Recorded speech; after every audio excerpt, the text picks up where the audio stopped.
Hey, everybody. Today we are talking about how to validate your dream client.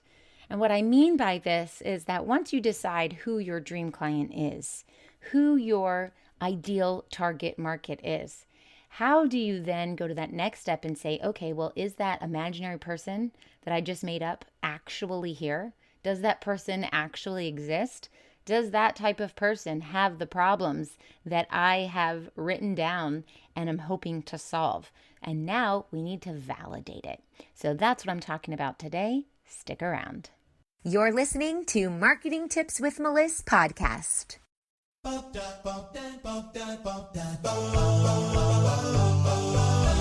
Welcome to Marketing Tips with Meliss podcast. And now your host, Meliss-Ep.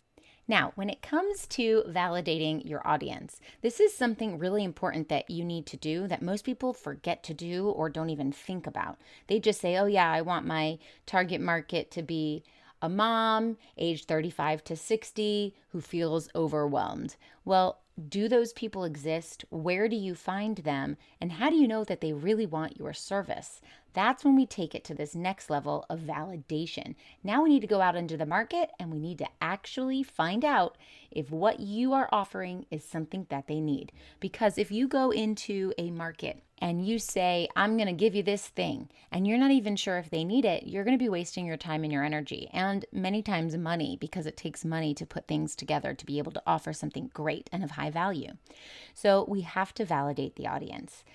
So the first way to do this is to just survey them. If you have a Facebook group that you run, go in there and ask a question. If there's something you want to launch, like a group program or even a free checklist, a PDF of some sort, you could come up with a few titles, a few names, the hooks that are going to get people in, and you could ask your audience, make a poll and say, hey, moms, overwhelmed moms, this is what I'm thinking about creating for you. Which one of these resonates most, A, B, and C, and let them respond.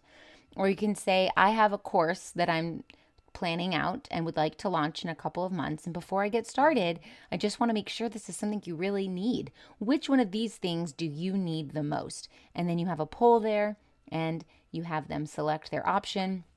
Or you can add an open-ended question and just say, what are you guys struggling with right now when it comes to meal planning, or when it comes to connecting with your inner child, or whatever it is that you offer based on your industry? And then they'll say, oh, this is what I'm struggling with. This is what I'm frustrated with. This is what's keeping me up at night. This is where I feel stuck.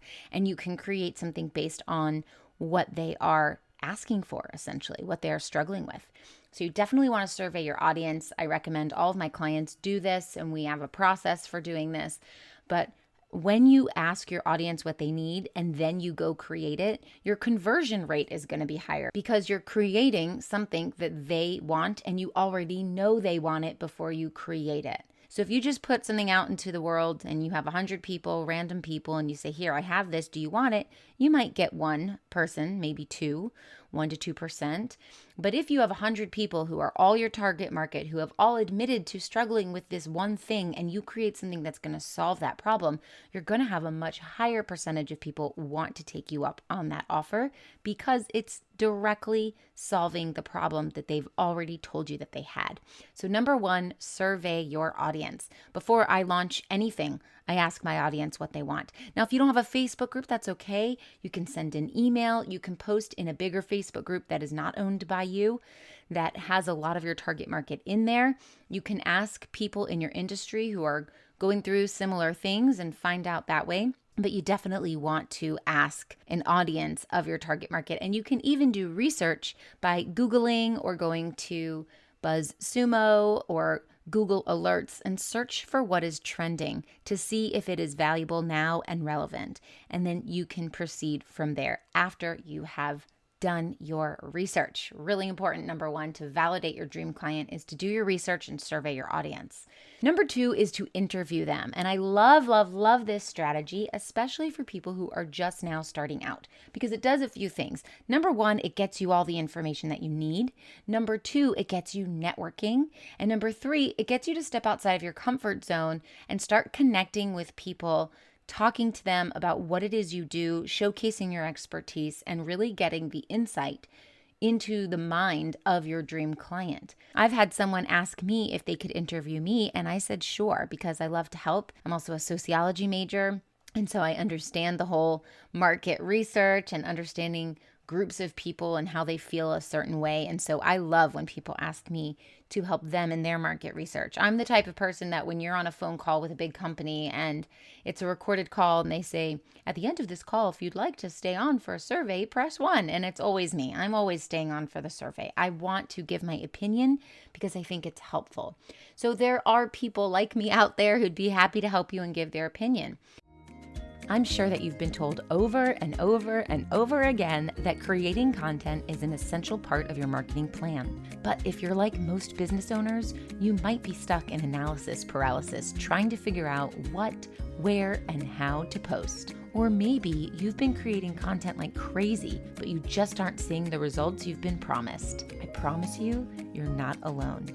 That's why I created my Complete Content Strategy Toolkit, a comprehensive digital toolkit to efficiently and consistently create meaningful content that converts. My toolkit is packed with over $3,000 worth of tools, and the best part, I'm offering it all for the price of one dinner. Go check it out now at abundantstrategy.com.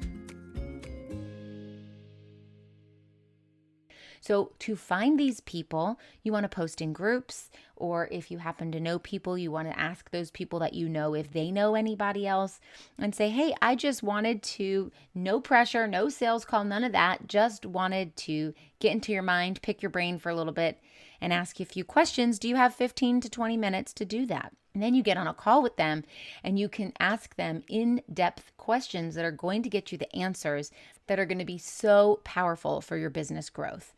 So you want to ask questions that really gets into the pain point that you are trying to drive home with your solution. So you could ask questions like, tell me what's been going on in your journey, whatever it is for your industry.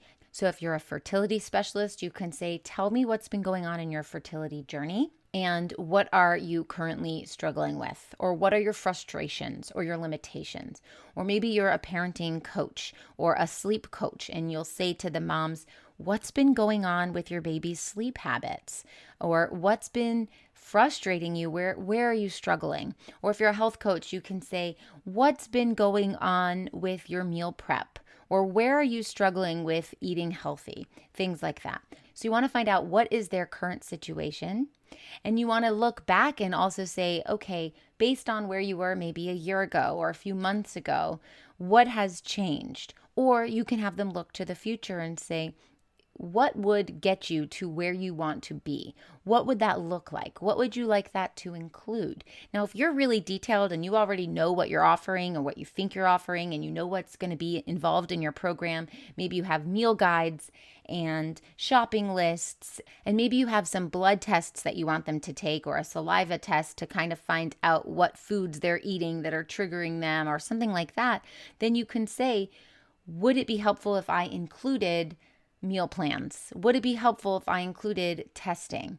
What would you like to add to this program that you didn't hear me already say? Things like that. Market research. And when you can interview people, you're going to get real answers. And because it's not a sales call, there is no pressure. They can truly answer however they want. Now, sometimes as an added bonus, if they like what you're offering, they may turn into a client down the road.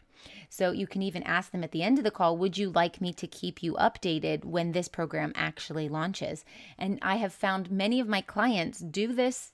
They do validate their ideal target market through interviews and go back for a follow-up call maybe a month later, and some of them actually convert into clients. So it's just a gravy type of strategy. It's not like that's the point, but they may close and then it's just bonus gravy.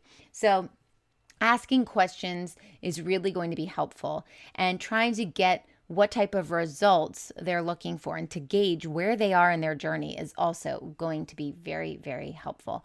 And like I said, you can have a follow-up call. You can do a first round and interview 50 people. You can do a second round and interview 25 of those 50 people. And you can even do a third round of questioning and maybe just get a handful of those people who are really, really tapped in to exactly what you're offering. They're a very, very good fit for your program. And you can get a real life understanding of what it is that your target market needs. And the last strategy that I want to give you is going to cost some money, but sometimes it's worth putting money out there to get back the data. And this is running simple Facebook ads. If you can test a few different audiences with $5 a day and really gather the data and see who converted best, who clicked the most, who was interested, who wasn't, and test a few different markets, then you'll have an understanding of what the market is driven towards, whether it's your imagery in the creative or the copy in the messaging, the wording that you're using. All of that is good data. So you're buying Facebook ads with the purpose of collecting data. So it's like you're purchasing data. Now, if you're in the mindset of I'm putting money into Facebook ads and I want to get clients, that's not going to work with this strategy. This strategy is 100% a strategy of purchasing data from Facebook. And it's a great strategy because Facebook ads work after you have your data. And it's like a catch-22. Well, I need to spend money to get my data. I need my data in order to run Facebook ads that actually work. So this is just a good starting point to just put a little bit of ad spend budget in, test out a few different markets and see what hits well. And that can guide you towards the right market for your ideal target market. And the last thing I want to say, which isn't really one of the 3 points that I wanted to cover, but it's that you need to have a growing, thriving email list. The more people you add onto your list, the stronger your business is and the more connections that you have in building a relationship. So if you already have a list, I would email your list and ask their opinion. And if you have a list that is either old or dead, or you haven't really used it in a while, and it may not be the same target market that you're going after now, because maybe you've niched down or you've pivoted a little bit, you can still use your email list for this part of the validation. You can ask them, hey, I'm doing a little bit of a pivot. I'm taking a different direction. And before I do, I want to make sure I'm providing you with the utmost value.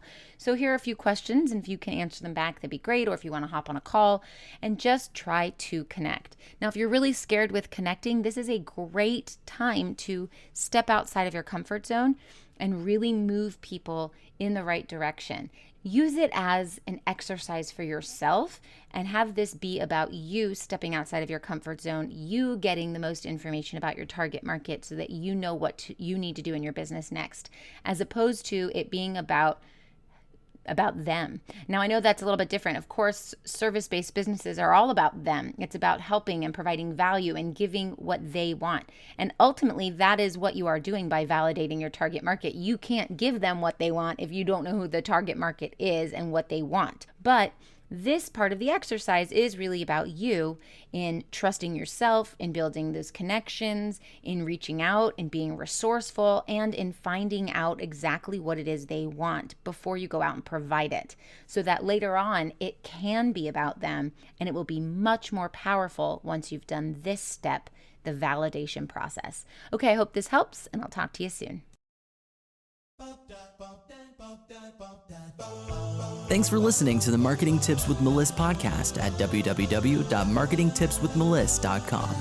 Hey, coaches and healers, it's time to feel supported in your business. Head on over to our free community to get access to my best resources for free. I'm talking marketing tips, business strategy, feedback, and so much more. Join now at magneticmarketingmastermind.com. See you there.